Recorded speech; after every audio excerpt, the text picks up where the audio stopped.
All right, everyone. How are you doing? Once again, it's Gary Wise here, Words from the Wise podcast. This is the first official video to use the new intro. So I just kind of experienced that with all of you that are watching the video.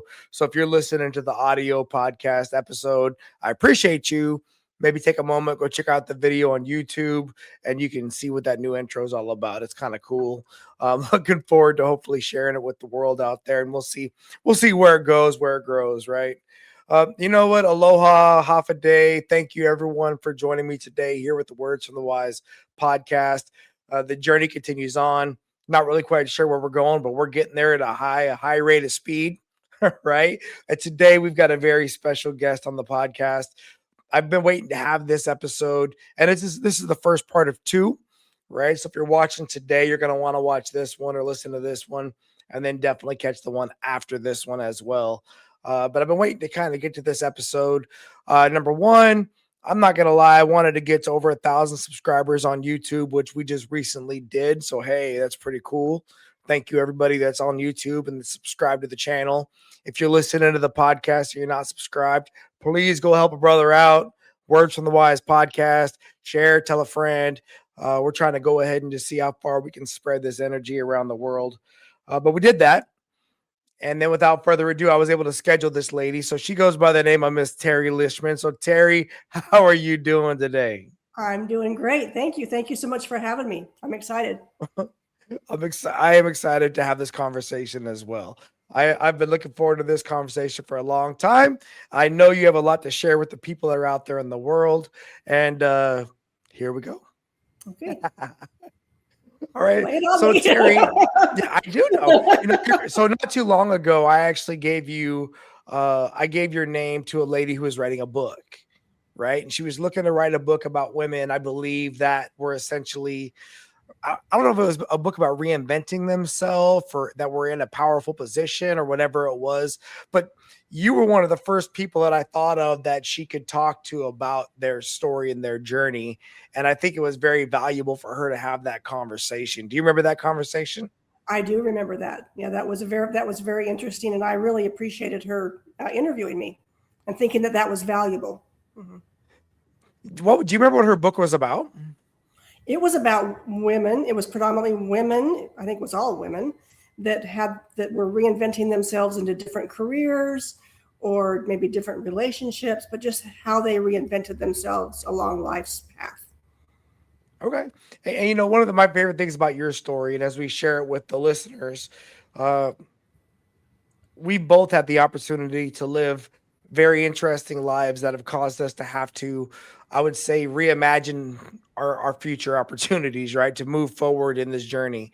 And then I believe sharing these stories with people will hopefully help someone that can hear it and think that maybe it could be applied to them as well, right? And that's definitely been one of your, I know it's part of your journey. And so I know the listeners, whether it's my students, whether it's their parents, whether it's, God, who knows, the people that are listening to us in Brazil, right? Because I guess we're doing good in Brazil, right? They might enjoy your story as well. So without further ado, where I typically start with my guests is I typically start in the high school time period. And I do that because, I'm a high school teacher now. I work with adolescents, 14 to 18 years old. And I understand that that's such an important time of their life. Now, it's not the end all be all, but I do think it's a significant starting point for most of us, right? I would absolutely agree with that. Those are really difficult years. You learn a lot about independence and you're kind of trying to make your own way away from, different than your family, maybe, even though you've got your family structure to support. You're trying to learn who you are separate from your family. And I think that the things that we learn during that time go with us throughout your whole life. I can see it in my own life, how those years formulated me. I switched schools. I guess I was my sophomore year.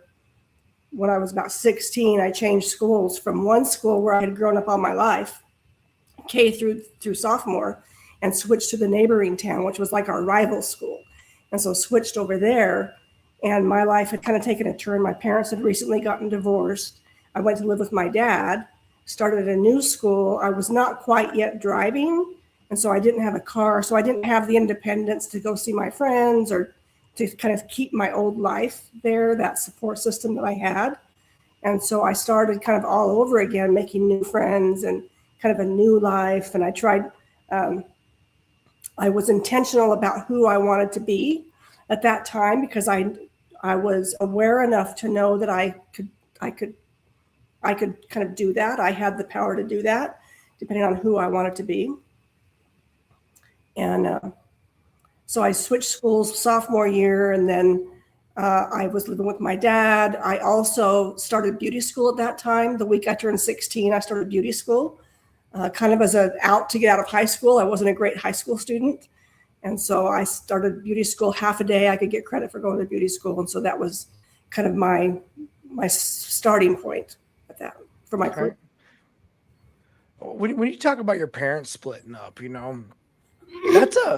that's a tough age for your parents to split, right? I mean, I don't think there's ever a good age for it, but to be a high school kid and to kind of a teenager and to have maybe a little bit more of an awareness as to relationships or whatever it is, did you kind of have an idea that that was the road they were going down, that it wasn't going to last, or did it catch you off guard when they split up? I was totally off guard. I had no clue. No clue. I never saw my parents fight. As a matter of fact, so I have 3 younger siblings. I was the oldest. The next one to me was about 7 years younger. And then there were 3. The youngest one was about 11 years younger than me. And my mother had recently just lost a child. She had a baby that was born with open spine, and she lived about a month. And so after that time, and so I was old enough to kind of know how about children and where they come from and all that kind of stuff. And so when they would be in the bedroom, apparently fighting, I was trying to keep the kids away because I thought they were in there, trying to continue on the family. And so I was totally caught off guard when they announced that they were going to get a divorce. They had recently gotten married in the temple. I was raised in the Church of Jesus Christ of Latter-day Saints, and they believe that you're married for time and all eternity if you're married in the temple. And so the family had recently gone through the temple. And so when they announced that they were getting divorced, I was totally caught off guard by it. So that right there, I mean, that's tough. A lot of children, I mean, I guess kudos to your parents for not having their problems splay out in front of the kids, right? I mean, kudos to them for that. On the reverse, the trauma of having to have your parents just wake up one day and tell you that your family dynamic is changing for the rest of your life that's well, and I never learned that you could have a disagreement and stay together. I never saw that within my family. That's a good point too, right? Like when parents are maybe not like having toxic arguments, but if they're having legitimate disagreeing conversations, but they're getting to a resolution, right? And I know my wife and we have no problem. I mean, we openly will talk in front of our children because part of that is that point, right? We're not afraid to show them that it's not always easy to continue to be with a person for a lifetime. Right? And you're not always going to agree on things, right? You're not always going to come from the same viewpoint, but it doesn't mean that you don't love each other, And so as a teenager, I think that's really important to learn that. No, well said. So here you are now, you're 16 years old, halfway through high school, if you will. You grew up in one community and now you're shifting over away from the people that you'd known your whole life not to a different state or anything, but definitely not into the place you were used to being. And around what year was this? Was this around like 75? Would have been right at 75. Yeah. Right at 75. I graduated high school in 77. So that would have been about 75. And I decided I wanted to be different than I was in the other high school. And so I decided I wanted to run track. I did some athletics, tried to kind of hang with that crowd. It didn't suit me very well, but I thought I'd give it a try, so I kind of got into some athletics and stuff like that, which I'd never done that in my partly because the old school, we lived way out in the country. We were very rural. And so I wasn't really allowed to go into school. It was inconvenient for me to go to any of the dances or go to any of the school football games or any of the activities. staying after school for practice just wasn't going to be part of my,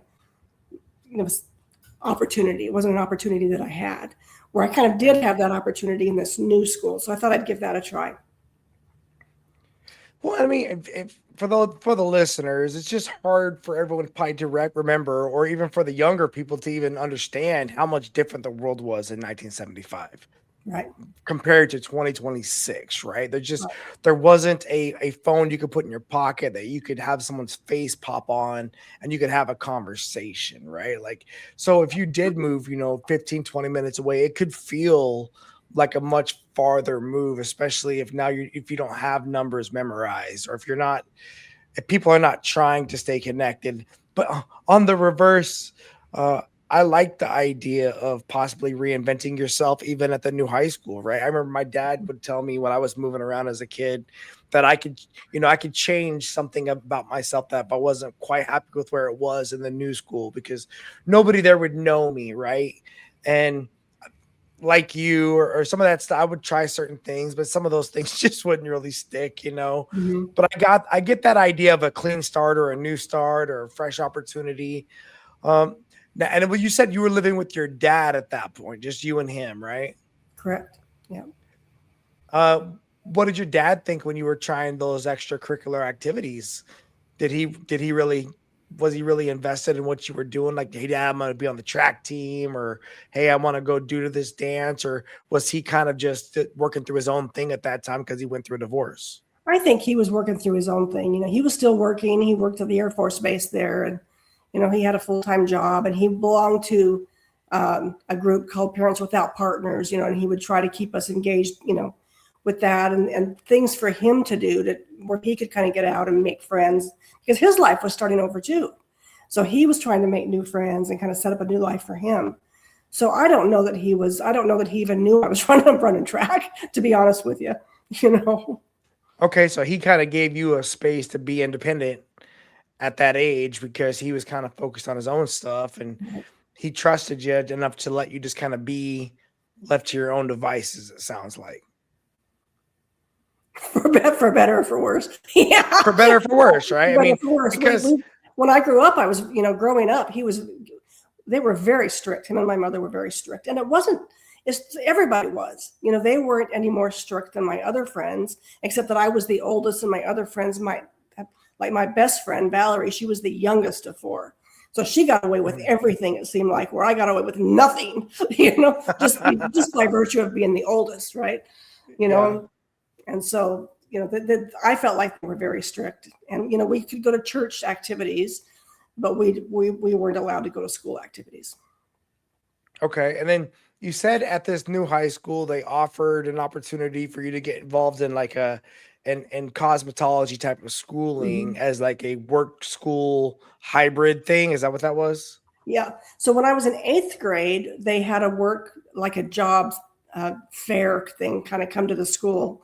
And there wasn't, in all honesty, if you think back then, so in eighth grade would have been the early 70s, there wasn't a lot of opportunity for women at that time. Even then, there were nannies, you could be a secretary. There just wasn't a lot that women could really do. At that time, women were still mostly stay-at-home moms. There were a few women that kind of worked out in the field, but in that environment in Utah was still very much kind of traditional, where the mom stayed at home taking care of the kids, and then dad went off to work and made the money. And so what I looked up, I can still remember, I looked up in eighth grade being a beauty operator, which I learned you only had to be 16 years old and have an eighth grade graduation. Those were the only requirements. And you could get high school credit for going. Or I looked up being a truck driver. Those were my two things I looked up: being a truck driver, being a beauty operator. So I didn't want to be a secretary. I didn't like the idea of that stigma. That didn't really suit me. I didn't want to be inside all the time. I preferred to be kind of independent that way, and I didn't really want to follow the rules, I guess you could say. Where I've always been a little more independent, I guess. So Well, I think that's insightful, right? You are in eighth grade giving thought to what you might do after high school or when you get older. And I see a lot of young people get to their senior year of high school and still have not really giving it due consideration yet, right? So I think you were probably a little bit more mature in eighth grade where you were giving it some serious thought and you were already recognizing like there are some lines of effort that maybe were not going to be for you, right? But you were, and those are two different spectrums, right? One in the cosmetology space and one in the truck driving space, Right. right? Yeah.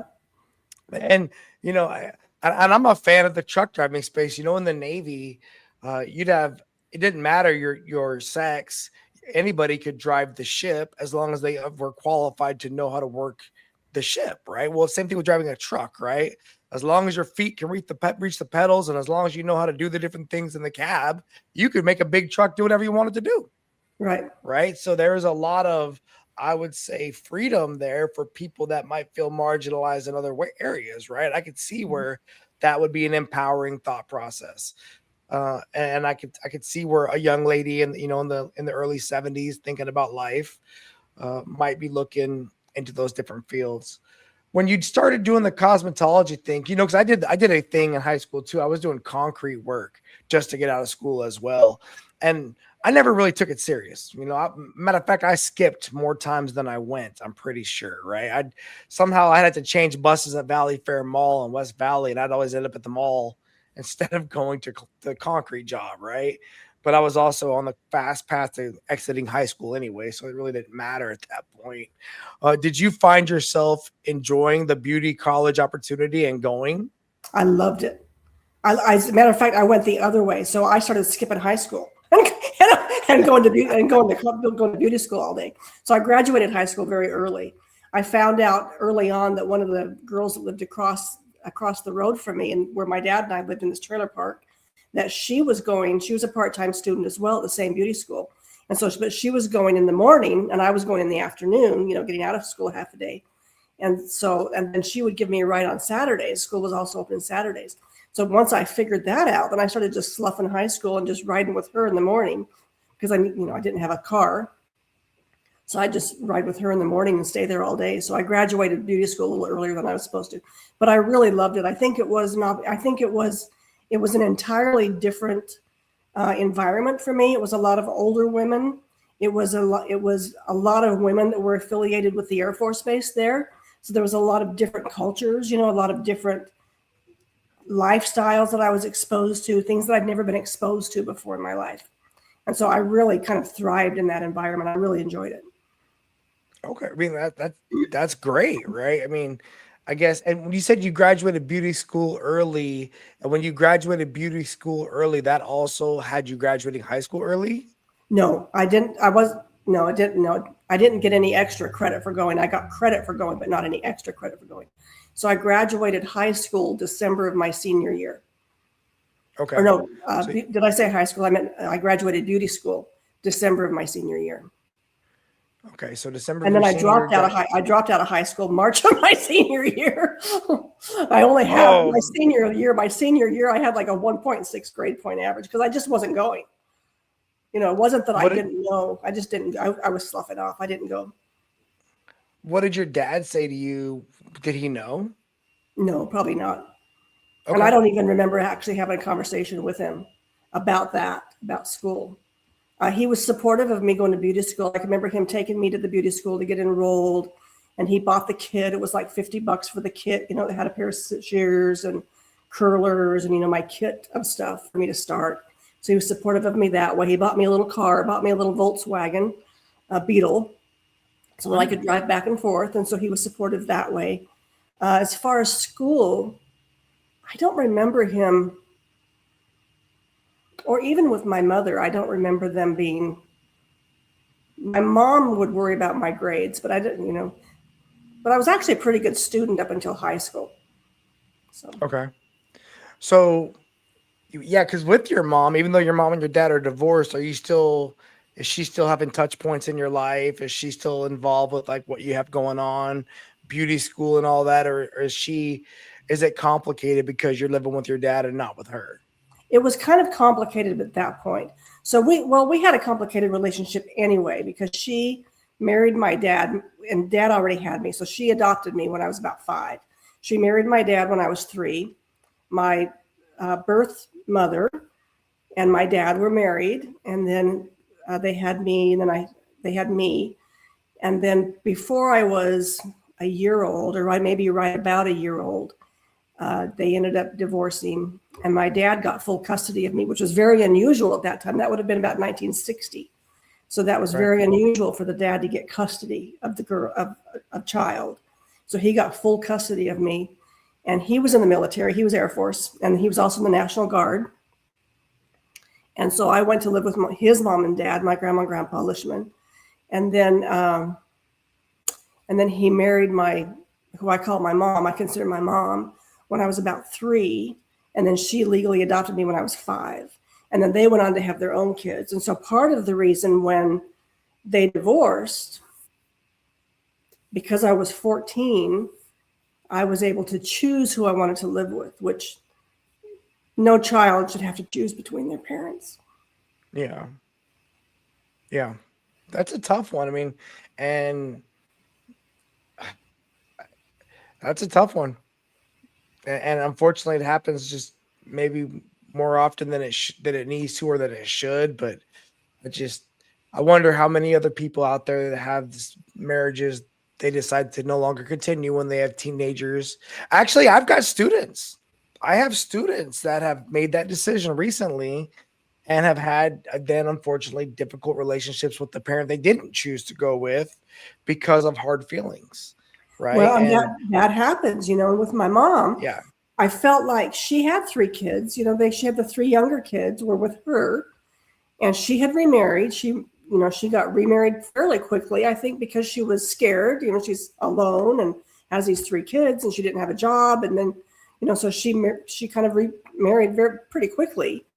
And he was quite abusive to her and the kids when she remarried. And so I didn't spend a lot of time there with them, even though she was there and we would talk, but we weren't close at that time. Yeah. Not necessarily because of the divorce, but maybe it's just because of an age thing. But yeah. Nope. I can appreciate where that was a complicated place for you to not want to be, right? And it added to the level of just, you had a complicated home life, it sounds like, at that point. And you're a teenager, of course, going through all the teenager things. Did you have good friends did you make good friends while you were going to beauty school? Not just with the women you looked up to, but did you have any friends that were your age? No, not really. There were a few younger people that were like my age, but not too many. And they didn't really live close by. So I didn't have, no. Okay. So your social life and your personal life really sounds like it revolved around the beauty school. So then when you graduated from beauty school, what was the plan there? So, well, when I graduated beauty school, I graduated in December of my senior year, and I just found out I was pregnant at that time. So, so now I was pregnant, and with my dad, and that didn't go over very well. And I talked to my mom about that, and so that took on a different dynamic. And so, yeah. So holy cow, right? So life happens, Yeah, your life was lifing, right? Yeah. So you made some friends somewhere, evidently. You got pregnant. Evidently, yeah. Yeah. There was a neighbor boy. There was a neighbor boy, and then there was a boy that his parents owned the beauty school that I was in, and I quite liked him. And then there was the neighbor boy, and I was experimenting with all kinds of stuff I probably should have been experimenting with. And of course, it was never going to happen to me because that only happened to bad girls, and I didn't think that I was really a bad girl. Right. And it did. So, I'm just. How did you first recognize you were pregnant? Did you just not have it? Was it there a physical feeling that you just felt something was different? Or did you do stay-at-home pregnancy tests back then? Is that how you figured it out? They didn't have pregnancy tests back then, or did they? I don't know. I don't think they did. They might. I'd have to look. I don't remember doing a pregnancy test. But I had a cousin. I had a cousin who was younger than myself, and then I had a friend named Diana that I went to school with, she threw the discus and track. I can remember just the discus and the javelin, and all three of us got pregnant right about the same time. Okay. And so even though I wasn't hanging out with them a lot, I think we were probably talking a lot, and communicating and experimenting together, and talking about things, and so we all ended up pregnant at the same time. And I don't really remember how. I must have just missed a cycle, or something must have triggered me. But I did get prenatal care. I remember I went into the doctor, and I had a doctor, and I went in and I got my prenatal care and started on the vitamins and all the things. Yeah. What was your dad when you told your dad? Was he the first person you told in your family? I think I told my mother first. I told my mom first. Okay. I can remember in the car, being in the car with her, and I started off with, "We're going to get married, and he loves me, and we have to get," because she didn't know that if I'm dating or not dating, or because she's not there, right?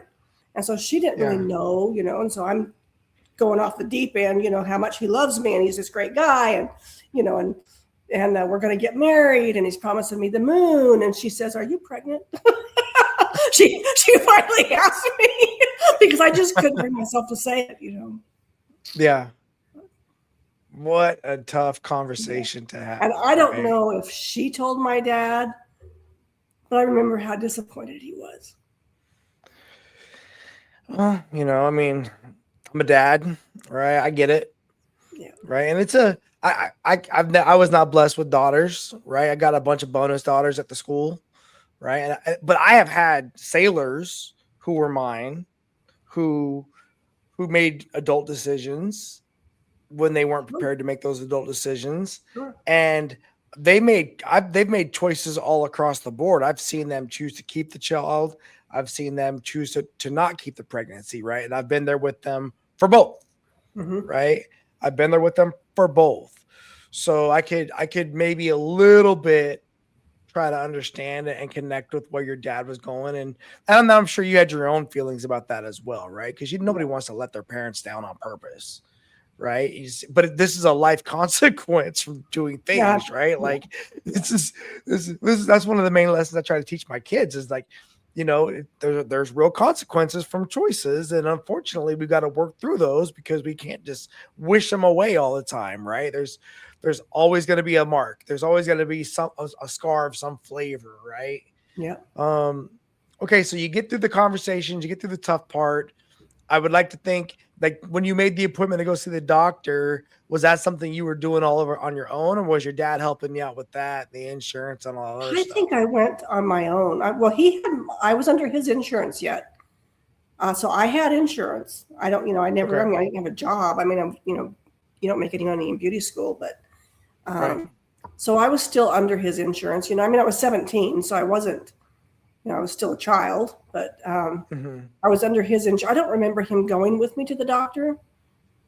And I can remember the doctor. I can still remember him saying, "Don't let that husband of yours take you hiking."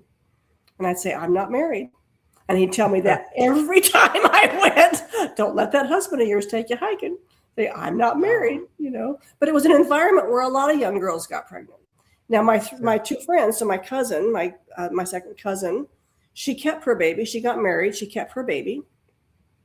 My friend Diana, her man was married, so hers had a whole different dynamic. So that was a whole different thing. And she kept her baby, but she was single. She was alone. And I did not keep my baby. I gave my baby up for adoption. I did not want to do that. I intended to keep him the whole time. I still thought that some miracle was going to happen,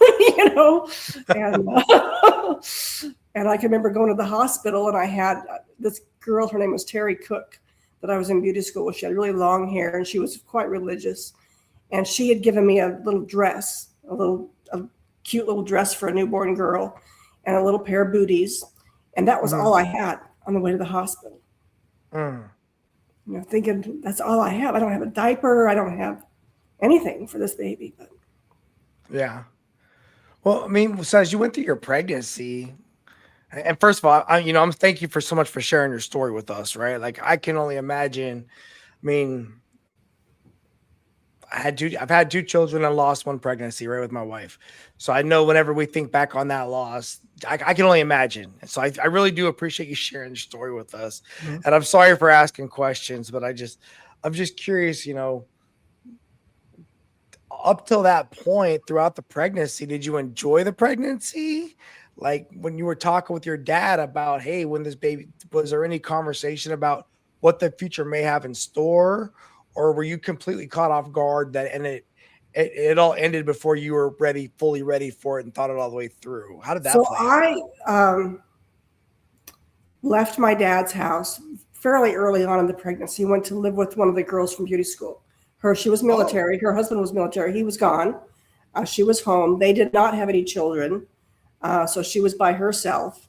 And so I went to live with her and kind of stay with her. But I didn't really have any money or anything to really offer her. But I stayed with her for several months. And so I wasn't seeing my dad really or my mom during that time. I was going to beauty school every day with her. And um, I think I must have still been going to high school. I didn't really drop out of high school until about March of my senior year when I started to really show. okay. So the beauty school community still loved on you. They were Yes. there for you still as you Yeah. were going through the pregnancy. Yeah.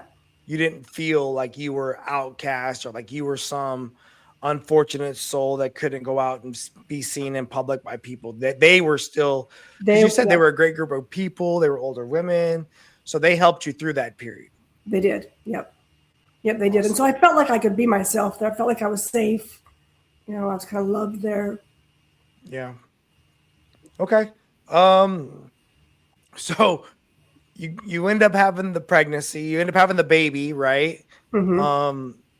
And then And you choose to give the baby up for adoption that while you were at the hospital, while I was or at you the made that hospital. choice Yeah. before while you were at the Well, I hospital was having I the was baby. back at my dad's when I went into labor. I hadn't been back very Oh, long. I can remember I hadn't been back very long, maybe a couple of weeks.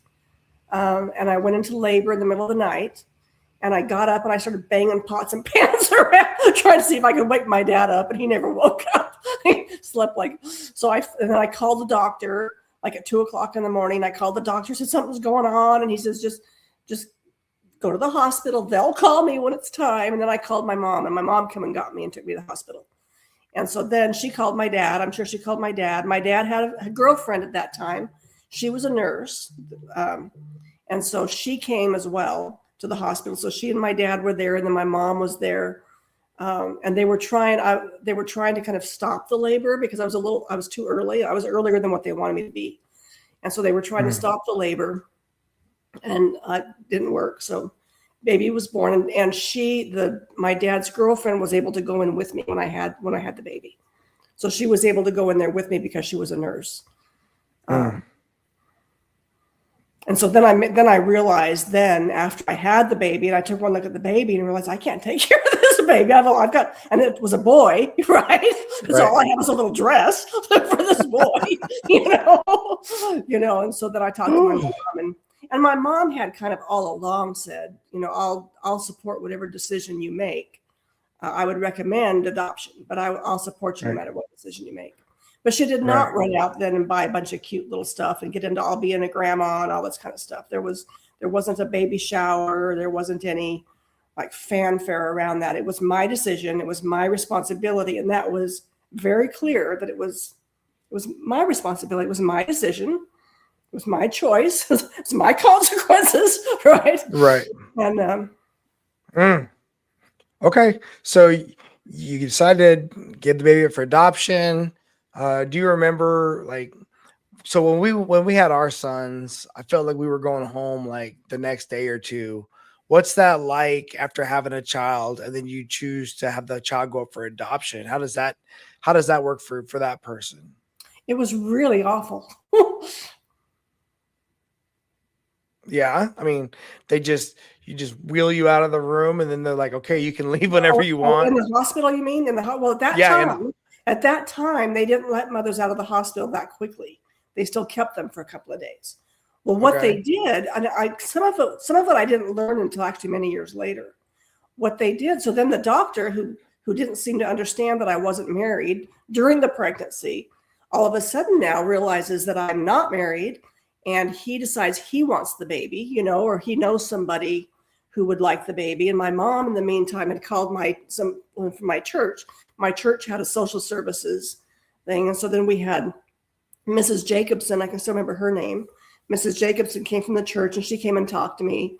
I signed papers. They took me out of the maternity ward, put me into the regular ward. I remember I shared a room with an older woman who had had surgery, and I can remember, I'm going to cry, but I can remember her getting up out of her bed and coming and hugging me because I couldn't, you know.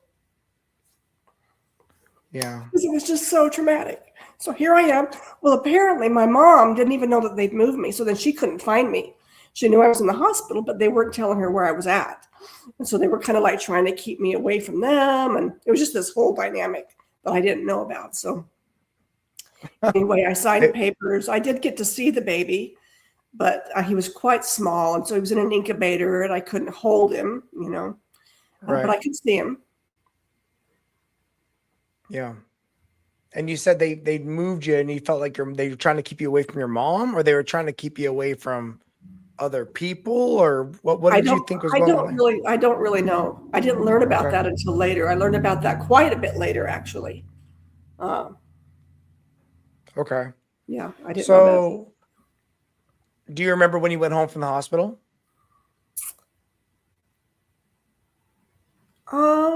Kind of. Maybe I remember going back to beauty school. I remember going back to school. I went back with my dad. I went back to my dad's. Okay. Went back to my dad's. How was your dad after the birth of the baby and you got back home? Did you and him ever talk about anything or no? No. Okay. And so there was just kind of, it's over now. We're just moving on. Like that was kind of how it felt. My mom, I remember my mom sent me flowers on the first birthday. You know, that was kind of touching for me, but it wasn't really, you know, we didn't talk about it very much. It was like, it was too hard. You know, people didn't know what to say. You know. Yeah.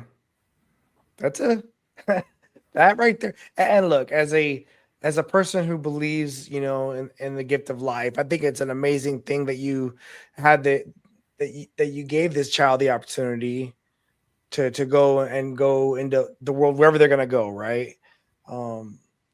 But I have no doubt that it had to be just a tough choice. And oh, by the way, it sounds very singular. Like you're almost like you said, there wasn't a bunch of people really circling around you and giving you a lot of extra support. It just kind of felt like it was your choice. It was your consequence. And you had to kind of work through that. Does that sound about right? That was pretty much it in a nutshell. Yeah. That was it in a nutshell. But, you know, but knowing you and knowing the woman that you are, I'm sure it was unfortunately a very tough shaping moment that you were then going to have to build off of for the rest of your life. So, and hope you were probably just hopeful that the baby was going to go on and do whatever and be good, right? I mean, you didn't have any information as to what was going to happen next for the baby. And were you looking for that? Was that something you were hoping for, or you really just you were kind of trying to move on as well? What do you mean as far as having you mean like having an open adoption type thing, or? Yeah, or just having an idea is in your mind, what was your energy that you sent to the baby? Just because you were just thinking, hey, go have the best life you can have, man, and God bless you. I remember now I was adopted, right? My mom adopted me, and I felt right. like she loved me, you know, so I just wanted him to go. So there were a few things that I could choose. It was not an open adoption. That wasn't a thing really until later.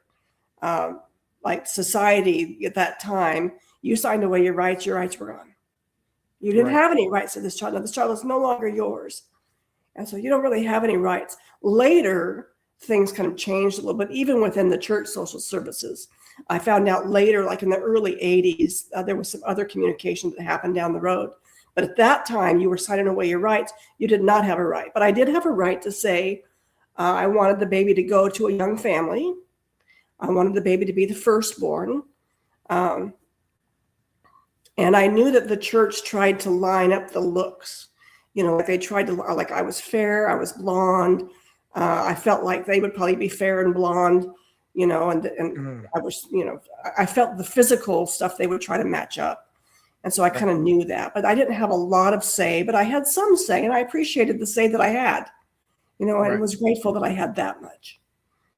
Okay. But I didn't have, there wasn't such a thing as, they did tell me that I could write letters, and the letters would go into his file. But I think it was only for like the first 5 years. I couldn't, or maybe not even that long. But whether or not, I would never know if he got them or not. Interesting. Okay. So you get back home, you've graduated from beauty school already at this point, right? Right. And you've dropped out of high school at that point. What were you looking at as like, okay, what's my next move? What were you thinking about was going to be your next move at that point? Do you remember? So I got a job. My first thing was, I needed to get a job, start making some money.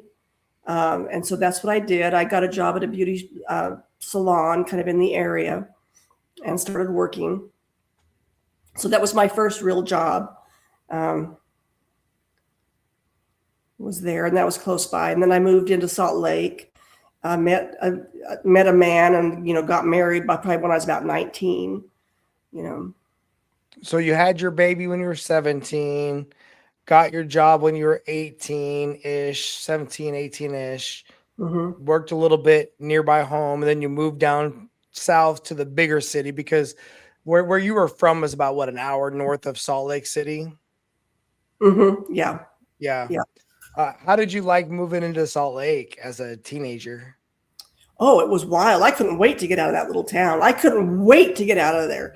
And you got to know that, it might have only been an hour north, but I had only been there like once in my life, Right. We never even went into the big city to go school, except to go school shopping, which was like Ogden, which is not a big city, but we only went in there once a year to go school clothes shopping. So I think I might have went to Salt Lake City one time,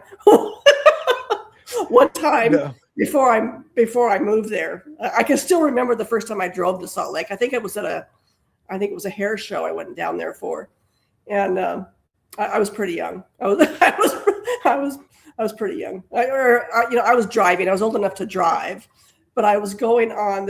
When you get on the freeway there right outside of Salt Lake, there's these two lanes. The freeway splits, and it goes south to Provo or north to Ogden, and I was going north to Ogden. And my friend that was in the car with me said, "You got to get in the other lane." She said, "Do you know that if you get pulled over and you know where you're going and you're in the wrong lane, they'll give you a ticket?" And I believed her. I was very, I was pretty young. Very immature, I should say that way. So there you go. Anyway, there you go. Salt Lake was a big, big city. I couldn't wait to get out of the small town, but I wasn't crazy about Salt Lake either. So, I got a job there. In different beauty shops there. I can think of two. One was a men's shop that I went to work at. So I learned how to cut men's hair then. It was when men were starting to get perms and stuff like that. And then I went to work at another shop that had a bunch of older women, and I really thrived kind of more in that environment. Where did you live in Salt Lake at that time? Were you like in an apartment? In an apartment on 3rd South, 7th East. I can still remember. It was the building is still there. It's a big brick building. And I can remember I was married. I was married then. And I married a man from back east. I married a man. He was from Boston, and he was Catholic. Okay. So he was like, in my mind, he was way different than I was. Right. And, how'd you meet him? Somebody set us up. Okay. So somebody sets you up, you go on a date, and you decide, hey, this is the guy. We're gonna get married. This is the guy. He's not from here. That's probably the only requirements, and he was handsome. That's probably the only requirements I had. Yeah. Well, and I remember we had this stereo thing that we made out of cinder blocks and wood, a shelving unit, and a $2,000 stereo system. on the cinder blocks and wood Yes. bookshelf. Yeah. What's funny about I also grew up having cinder blocks and wood shelving. What was it about cinder blocks and wood I that we don't just know. thought that I what don't was it, know. a Utah thing or what, I man? don't Like, because know. we It had might have cinder been. block. I remember everywhere we moved, always taking down those shelves and humping those cinder blocks out to like the Yeah. U-Haul truck, Yeah. and then it was always cinder blocks and wood. I think, and a $2,000 sound system's A kind of a big $2,000 deal back solar in system that the we're probably making payments on, you know. yeah, And I can yeah. remember it was Midnight Express was the album that we would just crank it up. You know, you could hear it all throughout the whole apartment building. And Oh man. yeah, anyhow. Okay, so Yeah, so I was working there, and my husband was working. I remember he had a lot of jobs. He was not, you know, he was a hard worker. He worked at Denny's at not, you know, he worked at Denny's as a cook. He drove cab.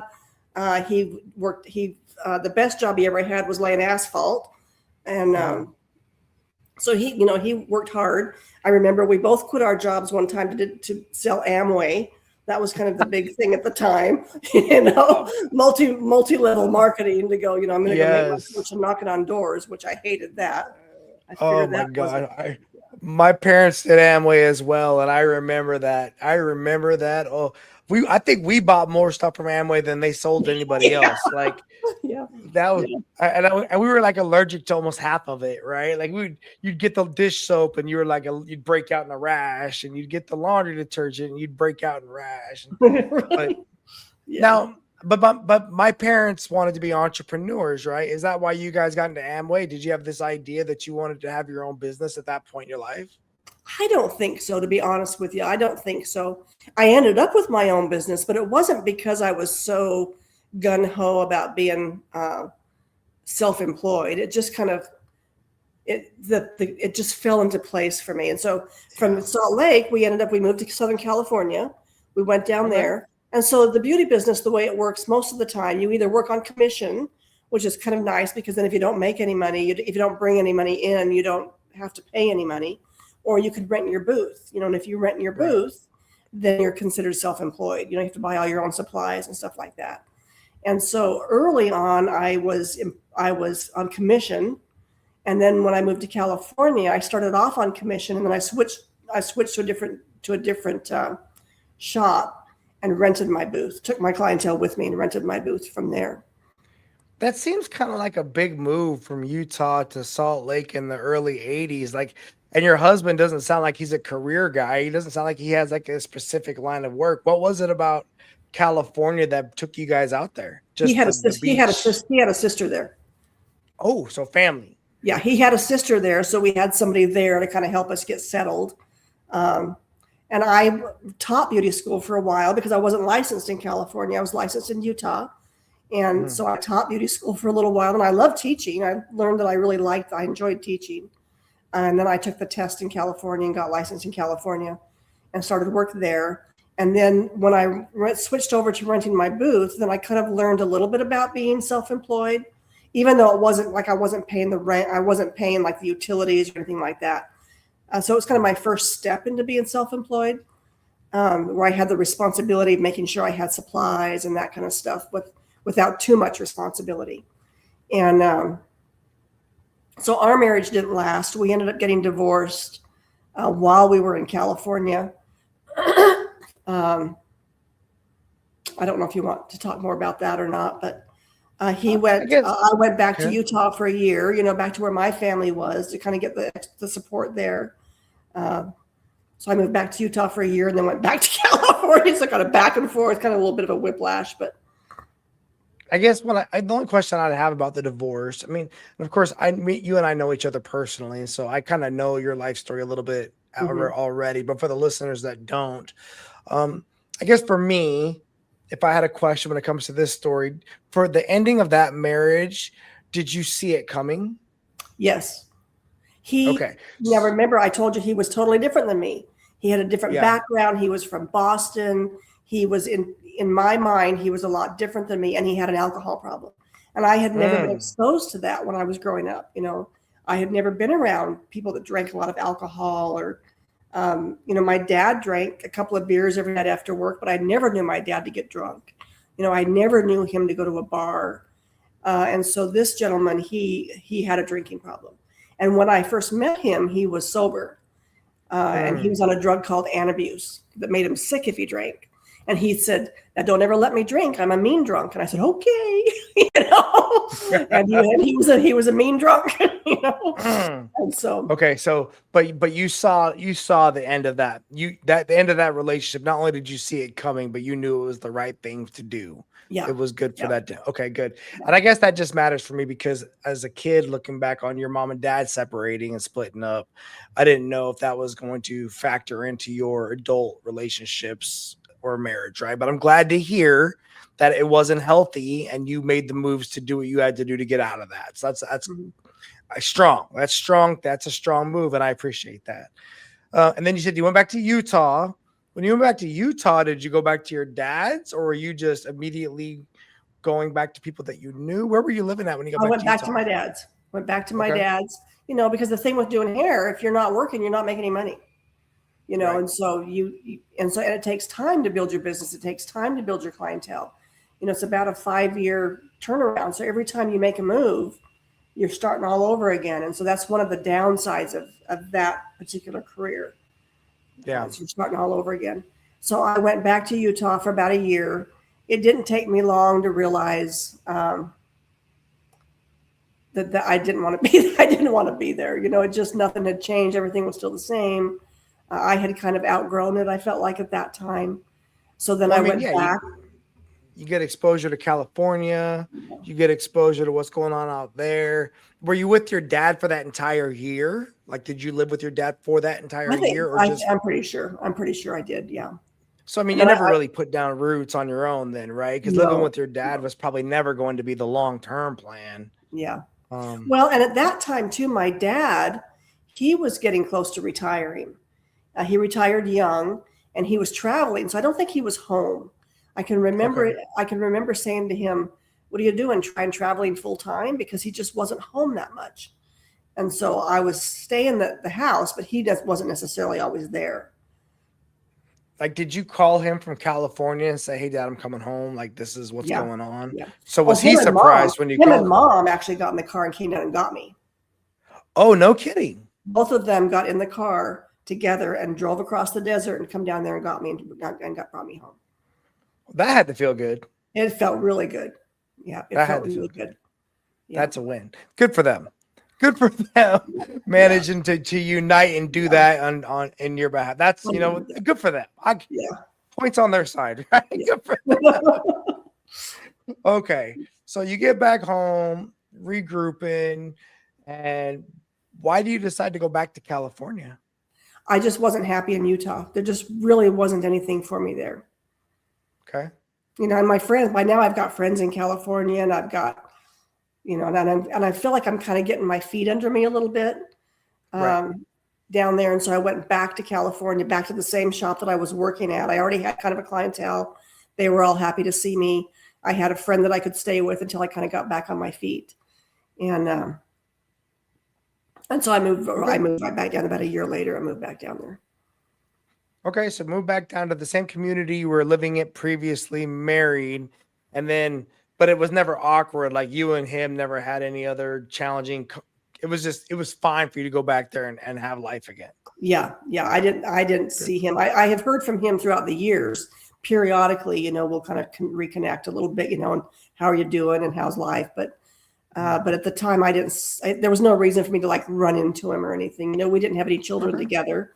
And so there was nothing that really kept us seeing each other when I went back down there. Okay. So you get back to California, you're working, cutting hair. Do you have an apartment? I had a little, like a duplex. I had one half of a duplex. It was a really cute little duplex. And then I met someone else. He was a typewriter repairman, worked in the same building as where the beauty shop was. And he was from Idaho, right? And so I knew enough to know that, I'm wanting to settle down and kind of have my own, have a family and kind of get going. And now I'm in my, late 20s, I guess, mid 20s. Yeah, I was going to ask you that. I was going to ask you about how old you thought you were at this point. So it was 84 that I moved back to Utah, 84. Okay. So mid 20s, that's my mid 20s. I was 25 in 84. So went back to California. And so I met another gentleman, and he was from Idaho, and he and I were very much, so I learned my lesson with the first husband. And I picked someone that was more like me, right? Because Idaho and Utah are kind of sister states. The culture is very similar. The lifestyle is very similar. And he and I really hit it off. He and I hit it off really well, fairly quickly. So we ended up getting married, and our plan was to get married and kind of get out of California by that time he wanted to go to Idaho. I didn't really care. I wanted to go someplace small to raise a family. I didn't want to have, be in the city for a family. I didn't think it was healthy for kids to be in the city. I wanted them to be in an environment that was more country and rural. And he wanted to go to Idaho. That's where his family was. And I didn't necessarily want to go back to Utah. So I was happy with the thoughts of going to Idaho. So we moved to Idaho in the late 80s. Do you remember how long you guys dated before you got married? I would say maybe a year and a half. Oh man, I got married to Erica on my 1-year anniversary. Yeah. I knew, but I think within the first couple of months that I wanted to marry Erica. Yeah. But in life, right? What are you going to do? You just got to kind of go for it and see where it all goes. I can kind of, it's funny how you remember things, right? So remember, right. I was 25 in 84 because that was our phone number. That's how I remembered the phone number at my dad's was 2584. And so that's when I was divorced, and we got married in 86. And that was when the Challenger blew up. I remember we were moving into our apartment when that happened. And so that's kind of that's how I remember the time was I remember seeing that blow up. So that would have been about 2 years later. Okay. Moving into our own apartment in California. And then it was a few years after that, because it was 89 that we moved to Idaho. How much fun was that year and a half you guys were dating when you lived in California, when you guys were out there? Was that like a really good time in your life? It was a good time. Yeah. His mom and dad were there. I got along really well with his parents. Yeah. We had a good time. Yeah. I would imagine, right? It's California. Nothing against Idaho. I've never really been there, but I just think that California is a pretty cool place, especially at the beginning stages of a relationship. But it's a significant move for you to, do you know what you're going to do in Idaho? Or was the plan just go there, start a family and be a stay-at-home parent? Or did you intend on continuing to cut hair in Idaho? I never thought that I never felt like we would have enough money that I could just stay at home, and be a stay-at-home mom. I felt like I would always have to work, and I loved my job. I really enjoyed working. I loved the people. I loved, getting to know people and building relationships with people. And so I really loved that part of the job. It was a really great fit for me. And so when we moved to Idaho, so this is an interesting story. So this is how I became self-employed. This is how I became kind of what you would consider myself as an entrepreneur. So we left, we decided, so we left, we had a pickup truck. It was a yellow Chevy with a camper, an 8-foot camper and a dog. And we decided that we were going to go to Idaho. We left Memorial Weekend, California. We had owed a boatload of taxes. And so it took us a long time to pay off our income taxes to where we could actually leave California. So it took us a while for that. So we got that all paid off. We left. We didn't know where we were really going to go. We said, well, let's just go. We'll just drive around through the mountains in Idaho. And we love to fish and hunt and camp and do all those things. We both love that. And so we'll just drive around. And I was really into energy, right? Like I said, I think that we'll just feel where the right place is. And so we'll just go and we'll start. We'll just start our journey and we'll see where we land. And so that's what we did. So we left and we drove all up through the center part of Idaho. So there's no freeways or anything up there. It's all just back roads and mountain roads. And it was hotter than hot. So we get up to this little town called Garden Valley. And my husband said, by now it's about the 4th of July. We left there the end of May. We'd gone to Idaho. We'd seen all of his family. We'd gone through Utah, seen my family. We'd visited with everybody. And now we're about the 4th of July, the first part of July. So about a month we spent just kind of reconnecting with everybody. And so then we get up to, he says, let's just go up here and camp above Boise. It's about an hour north of Boise, and just get off the road over the 4th of July. Let the 4th of July come and go. And so that's what we did. So we had a blast with that. Went up there over the 4th of July. And so we stopped, and we loved the little community. It was a great little community. And there was a beauty shop. And so we stopped on the way out. There was a real estate office across the road from this beauty shop. And we're talking to her, and we're telling her what we would like, what our dream is. And, a 3-bedroom house, 2 bathrooms, 3 acres, for $30,000, And she laughed at us and said, well, you're not going to find what you're looking for in Garden Valley. Okay. And I looked across the street. And I said, oh, you have a beauty shop here. She says, yeah, but she's getting ready to move it into her house. And I thought, oh, well, there goes that idea. I thought, there was a job for me, but if she's getting ready to move it into her house, then so much for that. So we left. We left that area. We went on up through Idaho, and it was very, very hot. And nothing really suited us like Garden Valley did. And in the meantime, my wheels get to turning. And I'm thinking, well, she's moving into the house. That spot's going to be open. Maybe I could get some old used equipment or something and kind of keep that shop open. And so I called down to Boise, down to the beauty supply down there, and they just happened to have this old equipment. They just, right. Everything, just all the doors opened, and all we had to do was just walk through it. Like and I ended up, we opened the shop July 20th. Oh, wow. So it happened that fast. That's how quickly everything came together. And so it was a tiny little, it was maybe like 180 square feet. It was just a little tiny. I just had a single chair in there. It was just me working. We were living in the camper. We were living in this 8-foot camper that didn't even have a bathroom in it. And so we bought this house. We bought this log cabin. We didn't close on it until September. So in the meantime, we're living in this camper, but the people that owned the building where the beauty shop was at, they were a real estate company, husband and wife. They let us pull the camper down to the river on that side. They let us go upstairs and use one of the apartments upstairs, use their shower and stuff. So I went ahead and opened the shop, had to wait until we got into the house in September, and then we moved into the house. And so that's how that business kind of came apart. It really wasn't that I was all that knew that I wanted to be an entrepreneur. It's just kind of the way it happened. In that kind of an environment, if you wanted a job, you really had to create your own job.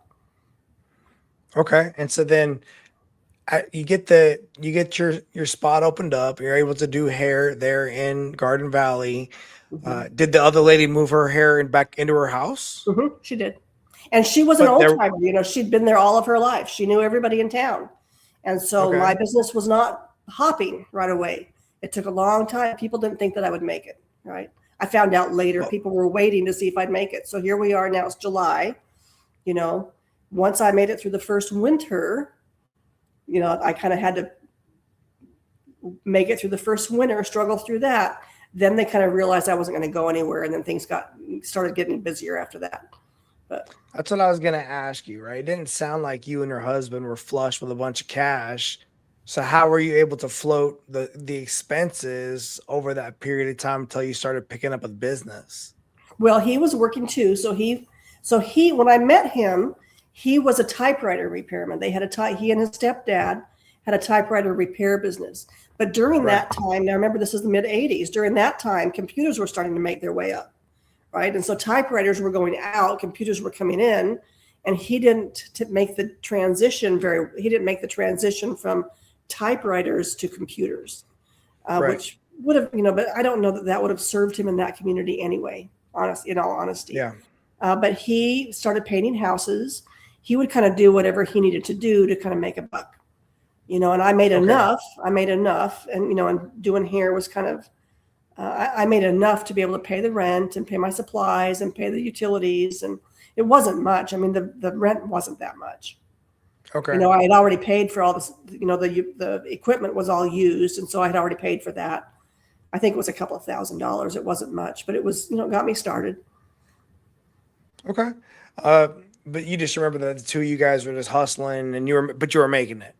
Yeah, we were making it. I mean, we weren't starving. We never missed. We had a lot of pancakes with peanut butter. And he was he hunted, and and brought game home, and we fished and did all that kind of stuff. So, Right. and I had a garden, we'd garden, I'd can.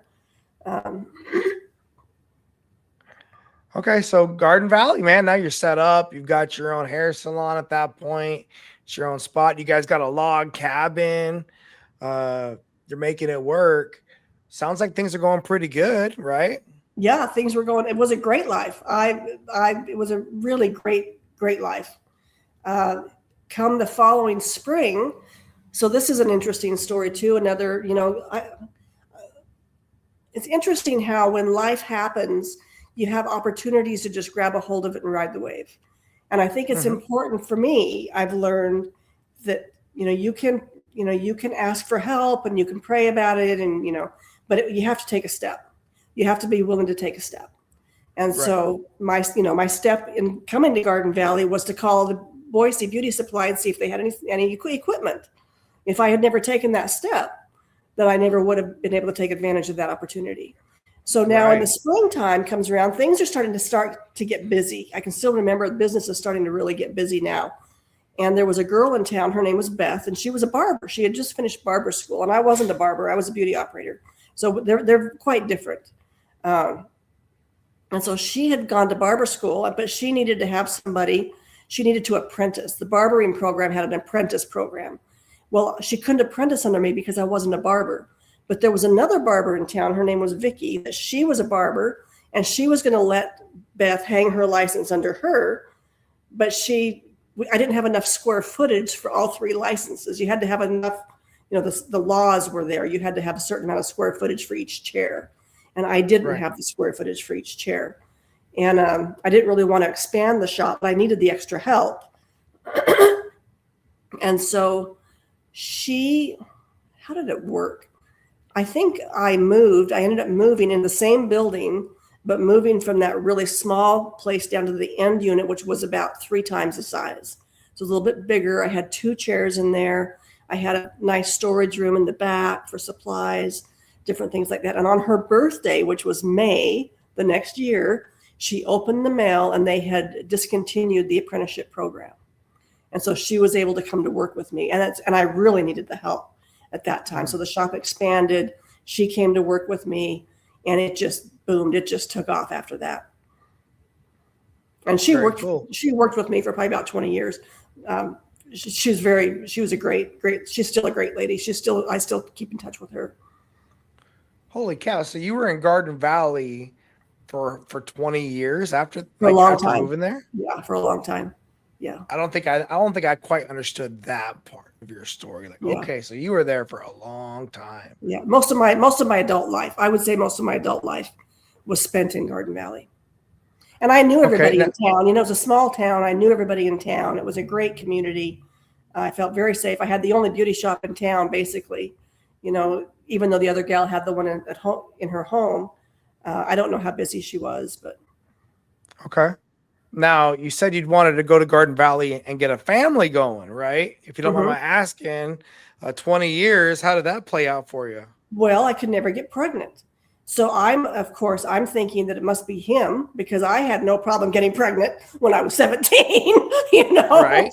And so I'm thinking it's him. And so, and we didn't have a lot, but we just kind of kept putting it off and kept putting it off. And now I'm in my mid 30s and getting into my late 30s. And so we went and got checked, and it was not him.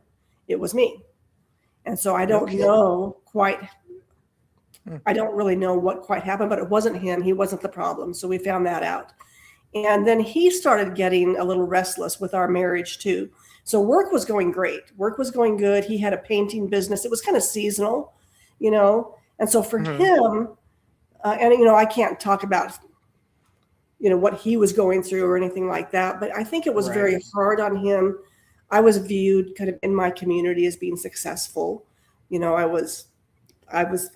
I expanded the shop again. We expanded the shop to where now I've got 4 chairs now and a tanning bed, and a massage therapy. We keep adding all these supplies and moving into different buildings, moved into a new location, into a new building, like in the mid 90s. And he would introduce himself as, my name's Derek. My wife Terry owns the beauty shop. But then he got mad because he didn't want to be known as Mr. Terry, Mr. Right. Terry. But even though that's how he would introduce himself, so I think he felt like his identity was connected to me, like everybody knew me. And I think that was really hard on him. At the end of the day, I think that was really hard on him. Yeah, I find that interesting, because in my professional life, people would have an idea who I was, but in social settings, especially like in the overseas community, way more people knew my wife than knew me personally. They knew her because she was always out and about talking with them and doing the volunteer events. You knew me if you were working with me, right? Like on the ship or whatever it may be. But if you weren't doing that, you probably did not know me, have a relationship with me to talk to me freely, right? It was always professional. Whereas Erica, everyone just seemed to know her, and so I would always kind of just tell people I'm her husband, right? Like I'm Erica's husband. Yeah, I worked my whole life to be Erica's husband, and I'm still very proud of that fact. I'm very proud of her for doing that. But I guess I could see where it might make some people be, and like you said, you don't know for sure, but it might be part of when you look back on it, it could have affected him in that way, right? Yeah. Okay, and then of course, there was this unfortunate thing where you were not able to have kids. Is my internet slowed up on you? Am I gonna? All right, 5, 4, 3, 2, 1, action. Okay, so we're going to resolve the technical difficulties, everybody. You're not going to see the behind the scenes things while I do what I do. But we're in Garden Valley. You've just opened up 4 chairs in your salon, in your hair place, in your I don't know what'd you call it. Was it called Terry's Place? Is that what it was called? Valley Hair. Valley Hair. Valley Hair. It wasn't very creative, but it was called Valley Hair. Okay, Valley Hair. And you and your husband had been together for, quite a few years, but you guys were unfortunately not able to have children because something had happened in your body that had changed your ability to have a child. And he was possibly uncomfortable with the success you were finding in the call it the entrepreneurial space, or call it just the business space, or within the town, the social setting. How long or at what point does that start to become a problem for you guys? Does it become a problem for you guys? It does become a problem for us, and it becomes a problem for us. He was more social, like in town and stuff, than I was. I knew everybody through work. So everybody knew me through work. And I was very aware of my reputation, right? So I didn't go to the bars. It wasn't that I was against that per se. It's just that I didn't think it was good. It wasn't a good look for me being a businesswoman to be out in that kind of a scene, right? Right. And so he would go out, which I really didn't have a problem with that. So he would go out. So he knew a lot of people more socially than I did. And then there were other women that were maybe a little bit more appealing to him, that maybe could. One of his things with me was that he didn't feel like I needed him, right? Like I was independent. I was capable. And I said, well, I'm very fortunate to be here because I want to be here. I'm here because I want to be here. And he felt like he wanted to be needed. He needed to be needed. And so he found someone else that was quite different than I was, that was more, that allowed him to be more of a take care of her better than I could have, than I would allow for that. That's unfortunate. Were you caught off guard by when that happened? Yeah, but we tried to work through it. We did have conversations about it. I always respected him that he at least told me. He let me know. We communicated about it. We had some talks about it. We had there was quite a time, like maybe a year that we were married, that we really worked on it. I certainly wanted to make it work, to keep it together. And we would have the conversations. We would come back together. Then we would fall apart. But we always kind of stayed I thought it was important that, I used to say, but nobody leaves the room, right? We stay here, we work it out, let's make this happen. I didn't want another failed marriage, basically. And I loved him. He was really a great guy. Yeah. Well, that's a tough path. That's a tough thing, because again, here you were, now you're going through finding success in your professional space, but things beyond your control in your personal space seem to be just going against you, right? Whether it's the family aspect, or whether it's the person you're in love with not appreciating you for the person that you are, right? And that's how I look at that, because I know you're an amazing, pure person, and I'm married to a person that does not need me. Like she lets me know, like, I can be okay, and it's hard. Like I've never been the one to be with a person that was very needy, if that makes sense. Because I've always done them dirty. I've never, for whatever my reasons, my own insecurities or my own psychological complications, I've always been more attracted to the people that made it a little more challenging for me. And that, and then, but then when we would go through ups and downs, there would be those times where I would wish that maybe more endearing or whatever, but then that's not truthful. It's just me wishing for a moment in time, not an enduring relationship where people are just being authentic, right? Yeah, right. But once you say certain things, or once you do certain things, there's just kind of no take backs at some point, right? Yeah. But so you get to the end of that relationship, and it's unfortunate, but it sounds like it was like you worked through it, right? But at some point it was going to end.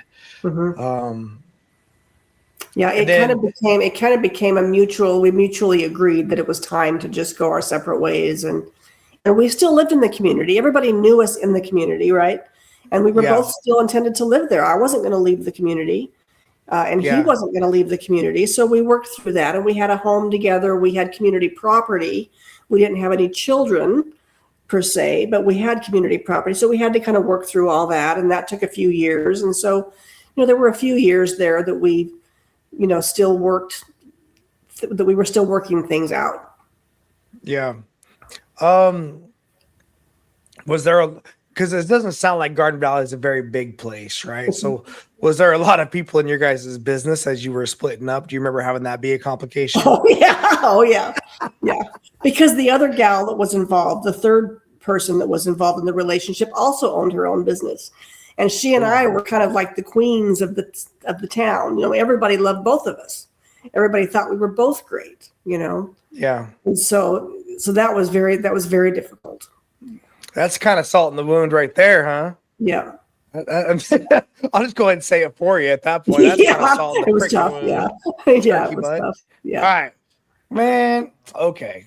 Some people are everyone's got to go on their journey, right? Everyone's got to go on their journey. Everyone's got to figure their things out. Do you remember how long that relationship lasted? Just under 10 years. Ooh. Okay, but just under 10 years. So you got there and you were in your mid to late 20s. So now you're in your mid 30s. Now I'm in my this relationship? late 30s. Okay. Maybe even early 40s by the time. Yeah, maybe even early 40s in there. And at that point, the plan is just to figure out life, running your hair salon, and just staying in Garden Valley. But you're not thinking about leaving Garden Valley at that point. No, not at that point. No, I had left the house. I left him the house. He had the house. I moved to a different house. So that was a little bit of a dicey thing, trying to figure out how to go through a separation without the whole town finding out about it. Right. And so I'm being very cautious with who I speak to. And so I found a place that I bought. I bought it like I had 3 years to kind of come up with the down payment, because I'd given him 3 years to decide if he was going to stay there or not stay there. Did he want to keep the house or not keep the house? And so I gave him 3 years to kind of figure that out for himself. And then I had this other thing going on with this other house that also had like a 3-year time frame on it. I was there. And so at the end of the 3 years, I ended up selling that other house and going back into the log cabin, because we were going to lose that house. And so I went back into the log cabin and moved back into that house about 3 years later. Okay. So after that, the divorce or the end of that relationship, what are you doing going forward to kind of pick yourself back up again in that small community? What are you doing how are you feeling at that point? Are you feeling okay? I really just, I threw myself into my work, really. I threw myself into the job. I had really good relationships around me. Like, I had really great neighbors. I had really good friends. I still wasn't doing a lot outside of work, like within the community. I would support the community through my work, right? Like, we would do fundraisers and stuff like that. So I was active in the community that way, but not like the social. There was no social stuff for me. If I wanted to date or do anything like that, I would go to Boise. I would get out of town. Okay. Down for that. So it was mostly just all work. All work. I loved my house. I loved my little yard. I put a lot of time into that. And frankly, I wasn't really looking for another relationship, but I was at the same time, I wasn't wealthy. I was doing fine. I was able to support myself in a great community like that, which was most people don't have the opportunity to do that. So I feel very fortunate even to this day that I had the chance to be able to support myself in a community like that. Right. Okay, so then getting towards the end of that time at Garden Valley, because I know you don't stay there forever. What kind of causes your time there to wrap up to where you look to the future and to think about other things? So I met another man who was from Garden Valley. He was quite a bit older than I was. He was much different than anything I'd ever had before, than any kind of relationship I'd had. I don't know that I was really, I wasn't head over heels in love with him or anything, but that hadn't worked so well for me in the past, So it was, for different decisions, I went with him, and he was a lot of fun. He had a lot of money, which I had never been exposed to that before. He loved to snowmobile. He taught me how to ski. He kind of took me into a different world, where it allowed me some different opportunities to expand some fun things with life. He liked to travel. He had a Harley, and so we'd go on motorcycle rides and kind of get out of town a little bit. But I couldn't really leave for any extended length because I had to work. And with the beauty shop, if I didn't work, I didn't get paid, right? And so it wasn't like a business that you could take on. It wasn't a self-sufficient business. I had to actually work the business. So it was a little bit different that way. So for this gentleman, he's from Garden Valley. So had you known him for a while? I knew who he was. I knew who he was for, yeah. But I didn't realize that he was interested in me until quite a long while after we were divorced. Maybe 5 years. Maybe 5 years after we were divorced, I started realizing that he did kind of like me and maybe wanted to teach me some of these things. And I would confide in some of my customers, some of my older, wiser, customers, like, get on it, Terry. What are you waiting for? Go have fun. You're here all the time. Yeah. Get out of the house, go have some fun. So I would. So I started doing that. And so I started doing that and going on some trips and being exposed to a little different kind of a lifestyle. Okay. And then he got really sick. So then he got really sick and got cancer. And so he was looking for something more serious. He was looking for someone to help him, right? And he wanted to go travel and do all this stuff while he had the health to do it. And my thing was, but I have to work. I can't really just take off and go, chase the moon, and do that with you, as fun as that would be. I really can't do that. I really can't do that. And so at the end of the day, so we ended up getting married so that I would have the security to be able to sell my shop, sell my house, kind of do all that stuff so that we could go and kind of let him live his life while he had the health to be able to do it. No kidding. How that decision was made. Yeah.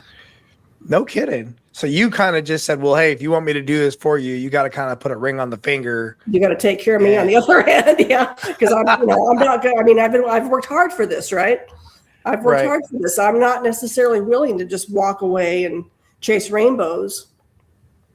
As much as I respected him and admired him and appreciated him. And in Garden Valley, it was a really small town. I wasn't really looking for anyone else, at that point, but there wasn't a lot of opportunities either. If I were interested, there weren't a lot of opportunities. I mean, and I'm curious, because you're at this stage of life. What are you, 40s? Mid-40s. Mid-40s. I'm late 40s now. But I'm thinking a lot about retirement, right? I think a lot about future planning. Had you already started thinking that way at that point in your life before you got into a relationship with this guy? No. I was still, I didn't have a lot of debt, but I didn't have a lot of savings either. So retirement wasn't really part of in my wheelhouse. I didn't, I just never thought that I'd be able to retire. Just wasn't part of my, Just something that I would think about around that timeline, right around that time frame, especially coming out of a relationship and that not going the way that you thought it was going to go, but you got this whole business and you're evidently decent with money enough to the point where you can continuously reinvest in your business and cause it to grow and turn a profit and pay employees and all this other stuff, right? But just curious to where if you were thinking about retirement planning, because to give up that business for potentially a relationship is a significant decision, right? And I remember thinking, probably about 40, I can remember thinking two things. Am I on top? Is this it? Am I on top now? And I remember thinking that I could probably do it one more time. Like I could start over one more time. But you're very well aware at that point in life that you don't get multiple opportunities after that. You pretty much better start figure it out.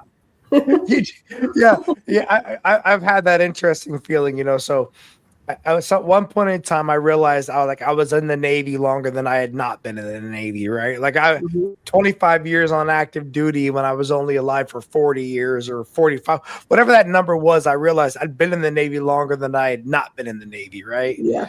And then, there gets to be this weirdness around, 45 for me, just, my dad died when he was 73. And so I just have this real weird countdown to 73 going on in my head that is like, I just got to get past 73. Right. But then I don't feel like I'm that old. It doesn't feel like, right. I mean, what's age really but a number? Okay. So you choose to do this. You close the business down. We get married. I sell my shop. I sell my house. I want to go into the marriage debt free. Right. I don't want to go in there. He's got money. I don't want him to think I'm there. I don't want him to think I'm there for all the wrong reasons. I'm there to help him, and to kind of be a partner for him. Yeah. And so we take off and we go and we have a couple of nice trips, and it wasn't too many years. We were still actually in Garden Valley, living at his house. His house hadn't sold. So we were living up in his house. And he relapsed. He had cancer before. He had had it for quite a long time, and had multiple relapses, and then gotten better, and multiple relapsed and got better, relapsed and got better. And he had a significant relapse while we were there. We had bought a place up in North Idaho. The first thing he did, and this will be important for your female students to think about. The first thing he did when we got married was to want to get me out of Garden Valley, get me away from my support group, right? Get me away from my family, away from my support group. We went up to northern Idaho. We bought a little house up there. It was really beautiful. He did get very, very sick. And I learned a lot about healthcare at that point, right? I started getting into research and learning about cancer treatments and different drugs and different things like that. And learned that this time he had lymphoma, he had non-Hodgkin's lymphoma. And learned that he'd had it for 16 years, that was kind of the critical time. And then he developed a really funky pneumonia, learned a lot at that time, kind of spent a lot of time in the hospitals, and he got better, right? He got better. We bought some property up in Montana. It was kind of a ranch up there, had a lot of different cabins on it. I helped him. I painted them all. I did all the manual labor. He had the money. I was the workhorse, basically. And, Man. but he got better. And so when he got better, so now the true colors starting to come out, because now he's better. Now he doesn't need anybody to kind of help him with life. Right now, I'm a downhill liability as far as he was financial downhill liability as far as he was concerned. And so that's kind of how that happened. And so, and I didn't have any support group around me. Like, I was away from my family and my friends, and he became very controlling. And it was not a good situation that way for me. And it was really hard on me because I was used to being independent. Right. Yeah. I wasn't allowed to have a car. I can remember I called my friend who had a house not far. She had moved to the same area. She used to work for me as a massage therapist. And she and her husband, we had gone on a couple of trips together. They had a motor home, and they bought a house on the lake in a neighboring community. And she says, if you ever need to use me as an excuse to get out of the house, you can do that. And I said, Cindy, I need you to come and get me. You need to come and get me out of this house. And so she came and she got me. And so that's how I kind of got out of the house. I felt like I kind of escaped the house. But I was smart. I was still smart. And so I had my wits about me. I had a key. And I was able to get back in and kind of get my stuff out. So that was kind of a different story on its own. But so this is an environment. So this is a situation where there's a very independent woman who a very strong man is attracted to the independence part of that, and then immediately wants to squelch it. Yeah. And so by the end of our relationship, he was telling the story that he had saved me, that I was losing everything and my business was going down the tank, and he stepped in and he saved me. He was the savior. And that just wasn't at all what had happened. Yeah. But that's the story that he told himself. So I was able to I still feel that I escaped that relationship. Right. So I escaped that relationship. And then there I was, pushing 50 now, kind of starting all over again. Yeah, but that's a traumatic ending to that part of the chapter, right? Like, you escaped. Yeah. Right? Like, not only did you have to be in this relationship with this human who's going through this sickness and this treatment and all these things, plus you were getting these highs of like experiences you've never seen before, and the freaking trauma of giving up this livelihood you had built into being an actual thriving business. But now you're essentially, running from a problem that you don't want to be in anymore. And where do you run back to? Do you run back to Garden Valley? No, I didn't want to go backward. Okay. I didn't want to go backward. I really didn't have anywhere to go. So my friend that had the place in the neighboring community that had come to get me, she and her husband had, it wasn't a second home, but they were gone for the winters. Mm-hmm. They were gone. They went south for the winter. I think they had their motor home. And they let me stay in their house for the winter, that first winter, because we were still, we were going through the divorce and going to court and doing all that stuff with that. And I got a job at the ski hill. There was a ski mountain there. So I got a job, at the ski mountain. My dad gave me a little money. My dad, of course, he never wanted me to get married anyway. Nobody in my family liked this guy, Anyhow, so I got a job at the ski mountain up there, just making, just a little bit of money, but I didn't need a lot, When you look back on the legalities of like marriage and divorce, because we never really touched too much on that, but I would imagine for each one of them, there had to be legal processes to end these relationships. Was that process for you? Was it overly cumbersome? Was it fair? Was it something that you were just trying to get it over with as soon as possible because it was just a rough ending no matter what? The first two ended, relatively uneventful. We didn't have anything, so it wasn't really like we each had a vehicle, we each, had a little money. We just kind of shared the pot, and it just wasn't that big of a deal. The third one was a little bit more complicated because there was because I had some money, which he was now trying to get, the sale of my shop and the sale of the house. You know, I had that money in the bank. And so now he decided that was part of his. I had a car. So just a little side story. It'll give you an indication kind of the dynamics of the relationship.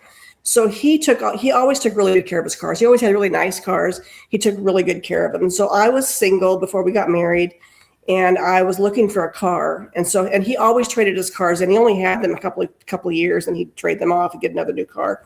So he had a nice car that had maybe, 30,000 miles on it or something. And so I bought it from him for fair market value. I paid a lot of money for it, actually. It was a nice car. It was a Buick. And so I bought that car from him, paid him for it. It was paid, brought this car into the marriage with me. The car was sold to his son, and he kept the money. So that's just, it was all for him. It was all about the money. That's all he really cared about was the money. And so anyway, so that was the kind of the dynamics of that marriage. So now we're going through the divorce. I'm living at my friend's house, but we have to go through the thing. And he's got the trust, and he's got all this stuff. And so we have to go in front of a court. We have to go in front of the judge. And I just wanted to be able to get enough to start all over again. I didn't need, I knew I still had a job. I didn't know where I wanted to live. So that's difficult when you're a beauty operator, because wherever you land, you have to start all over again. And I didn't want to go back to Garden Valley. I didn't want to go backwards. Right.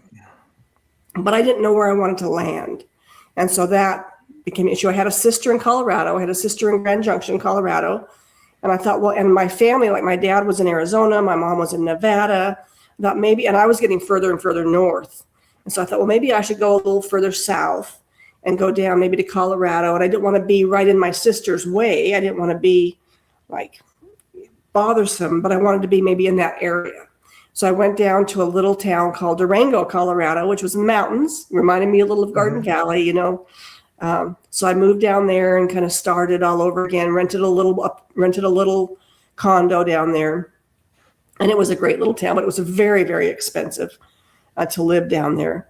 And I started doing hair, started working, and wasn't too long before I realized that I was not going to be able to afford to live there for and it wasn't convenient for people to get in to see me. It was very remote. So people couldn't come and see me there. It was just too difficult to get to. And so I started thinking about other things that I could maybe do.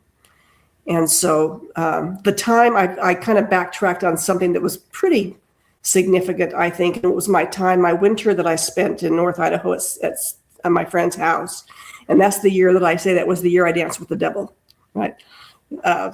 That was the year that I really fell to my knees. Did a lot of soul searching to figure out who I was. I can remember putting a little pasty note up on the mirror. Who am I? Because I feel like I just kept falling and then getting up and then falling and then getting up. I thought, why don't I just stay here? Why don't I just stay on my knees? I'll just stay on my knees. So I spent that winter. I worked at the little ski hill. The winter was awful. It was like 11 feet of snow. I'm out there with a shovel trying to shovel myself out. And but I did a lot of soul search, and I did a lot of meditating, a lot of praying, a lot of figuring out who I was. I had some significant dreams that I felt were going to be fruitful for me. I remember dreaming about fields that had very fertile soil, and realizing that the dream was telling me that whatever seeds I planted now, we're going to produce something. So make sure I plant good seeds. And so anyhow, I left there, went to Durango, did hair there for a little while, started thinking about maybe some other things that I could do. And I thought, well, rather than start over every 5 years, why don't you just take the same 5 years and just do something different? Do something different. Why don't you go to college, maybe become a nurse, right? And so that seed kind of was planted about that time. When you were taking care of your third husband, that relationship where he was really sick, and you were like diving into like cancer treatments and innovative healthcare and all that, is that kind of what first sparked your curiosity about medicine? Yeah, it was. Yeah. Okay, so you kind of got there, and then you had that aha moment where you're like, hey, I could spend this next 5 years rebuilding clientele, or I could reinvent myself and go to college. But you're going when you went to college, because that's what you chose to do, right? You chose to go to college and to become a nurse. But just for the listeners' sake, at what age were you when you started college? Do you remember? 50. Haha. I So was just for the pushing 50. I listeners, think I was 49. I think I was 49. And I can remember my sister asking my sister, not the one in Colorado, but the one in Utah, am I too old to be doing this? And she says, well, how old are you going to be when you graduate? I said, well, I'll be 54. She said, well, how old will you be if you don't graduate? I said, well, I'll be 54. She says, you're either going to be 54 with it or 54 without it. yeah. And that was the best advice she gave me. But it was, I'm going to tell you, it was scary. It was scary. I mean, it was scary to just pick it because remember, I was a high school dropout, right? Yeah. I didn't have a lot of, I was never considered smart in my family. I was never considered, as a matter of fact, when I told my mom, I said, I think I'm going to go to college. She said, oh, honey, your sister was always a really good student. I mean, there just wasn't a lot of support with that. So when I started college, I mean, I was shocked to begin with that I even got in. Yeah. I had gone back and got my GED. I had done that, but Okay. I was shocked that they even wanted me to even come to their school. Of course, I didn't know that they'd take anybody that would pay for it. I figured that you had to actually qualify for it. But, Right. yeah. Well, did you have to do any sort of testing up front to prove that you had the education I had required to attend college? They had to test me to see where I would fit, where I needed to start my education, because I didn't have any college education. I didn't have any prereqs. And so I tested pretty high in English. I didn't test very high in math. I had done the very basic math classes and, just the minimum, in high school. But I was always a really voracious reader. I loved to read. I loved to write. And so I was, I wasn't surprised I tested high in English. And you went to college. Where was your college at you went to? So I was still at the time now, remember, I'm in Colorado, but I'm still legally an Idaho resident. And Idaho, they had a great nursing program up in Idaho. Once I decided that's what I was going to do, I wanted to start like right away. And so, because I was 50, I didn't have time to waste. Right. And so they had a great nursing program up in Idaho, a town called Lewiston, which was a paper mill town. And they had a really respected nursing program up there. And they had just started taking a second cohort. So they now had 2 cohorts. And so there wasn't a waiting list to get on there. And so I decided to go there. And I knew that it would be inexpensive to live there, right? Because it was a paper mill town. The rent was cheap. And the program was great. The program was really great. So I moved there knowing that it was going to be a temporary stay. I started school. I took a couple of summer classes. I took an algebra class, I remember. And then I took an my English 2 class over that summer and kind of got my feet wet and then dove into my prereqs then in the fall, started in the fall. Okay. Where did you live when you were going to college? I rented a little house. It was a little house apartment. Okay. I rented in the first place I lived was a little basement apartment in a guy's house. He had remodeled a little basement apartment.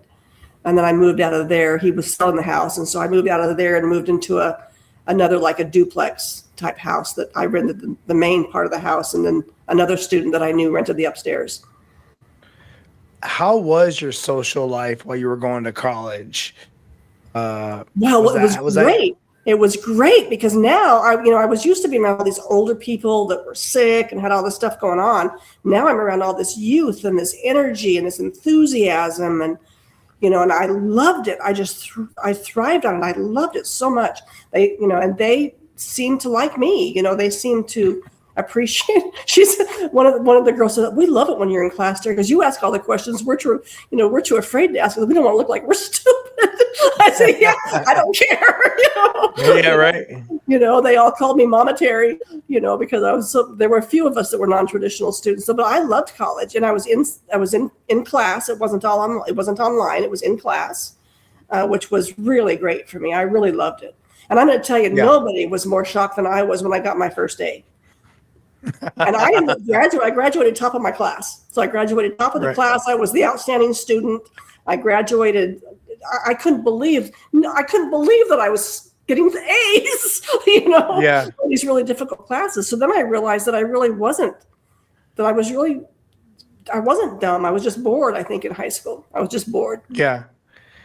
No, and I mean, just knowing you, how I've known you, is I know you really are into medicine. You really are into medical and nursing. And it was something that unfortunately you had to go quite the path to get there.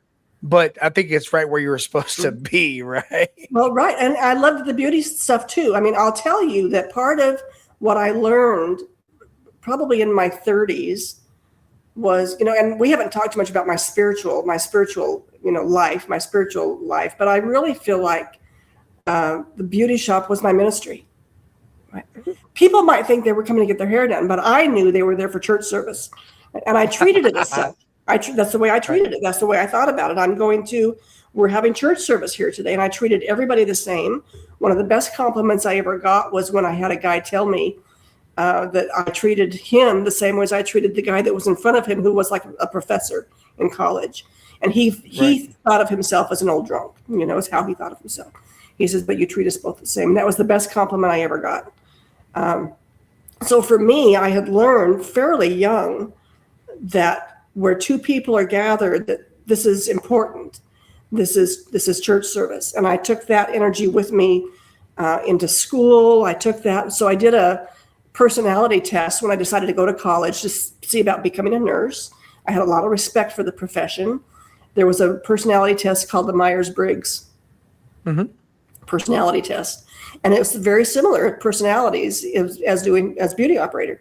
And nursing, you want to make people better. You want to make things pretty, improve people's lives. And so they're very similar personalities. And so I felt like it would be a good fit for me. And it turned out that it has been. Awesome. But college was a great experience for me. I loved it. So go ahead. Well, and it's just what the doctor ordered, right? After coming out of that last relationship where you felt like you were having to escape it and you were struggling with, who am I? Right. And maybe I'll just stay down here. Then you went to college and it took you up into heights that you had never really imagined were going to come. Right. Right. And it wasn't even just about your ability to connect with your holistic sense, but you were actually leveraging your academic abilities as well, right? So you're not just being the empathetic person that can help people to feel better, but you actually were like using the God-given gifts you were given of academia as well, which I think is an empowering feeling, especially when you look back on your life and you didn't feel like you were the most academically sound, right? Right. And I can relate to that because I dropped out of high school too, right? And I never went to college in person. All my college was online, but I know that I'm intelligent and I learned how to be educated and I learned how to be a critical thinker. And I do accredit those things to education. And I can appreciate where, I remember when I got my bachelor's degree and that really meant a lot to me, right? The associate's degree for me was just a thing that I did along the road. But the bachelor's degree I didn't think I was going to get any other education after that. Right. I thought the bachelor's degree was great. That's good. Perfect. I'm not doing that ever again. Moving on. Right. So after college, what did you do next? So while I was in college, I kind of started. Now I had some time. I was working. I was helping with catering and serving people. I've always been a server. I'm a servant leader. That's just the leadership style that I have. I got thinking more and more about where my sister lived in Grand Junction. They had a hospital there. I didn't think Grand Junction was particularly pretty. I loved the mountains. That's where my soul was the mountains. But I had been watching this hospital in Grand Junction. It was right off the freeway, so it's easy to get to. It was close to my other family, the rest of my family, like with my dad and my mom. And I still had a sister and a brother in Utah, so it was closer to them. And this hospital they had done a big, what they called a century project, and they put like a big 11-story addition onto it, and that had just opened up. So I was watching that happen. And so when I became a senior, you have your senior preceptorship, and you can go, if you're a good student, if you've got good grades, you can go travel to other hospitals and do your senior specialty there. And so I asked about this hospital in Grand Junction, and we happen to have a contract. This little college up in Lewiston, Idaho had a contract with this hospital in Grand Junction. Okay. I mean, there are just too many miracles in my life to not believe in miracles. Okay. So there's a little miracle that I'll take. So they had a contract. Right. And so I was given the opportunity to go then to Grand Junction to that hospital to do my month-long preceptorship. And I got into the recovery room, which I loved. That was my favorite rotation, was the recovery room. I loved that. So I got what I wanted there, and ended up leaving there with a job. I didn't leave there with a job, but I was really hoofing it while I was in there. I was applying. I was trying my best to kind of get into this recovery room. And I know I had my preceptorship, I think the fall. I graduated in December, and I ended up going back. By the time I got back to Idaho after my preceptorship, the lady, the manager there, had reached out to hire me.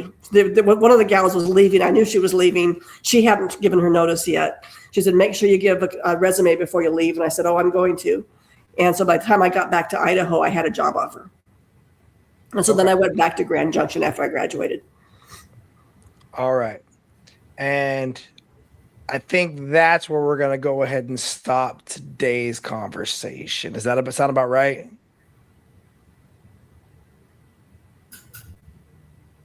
If you want. Oh, look, because I do want. We've been going. This episode we've been going for a minute now. What I was thinking about is we're gonna go ahead and record the next episode and talk about what happens once you get to Colorado and once you start working there. How's that sound? Okay, that sounds good.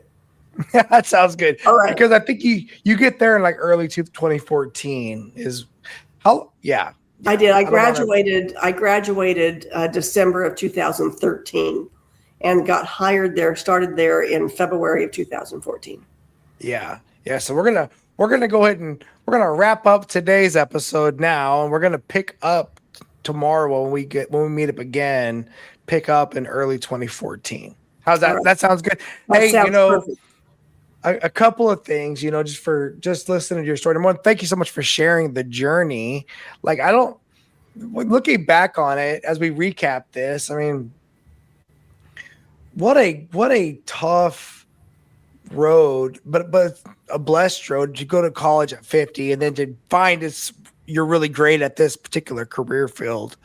I think that in itself is definitely a God-given a gift. You said we didn't talk too much about your spiritual journey.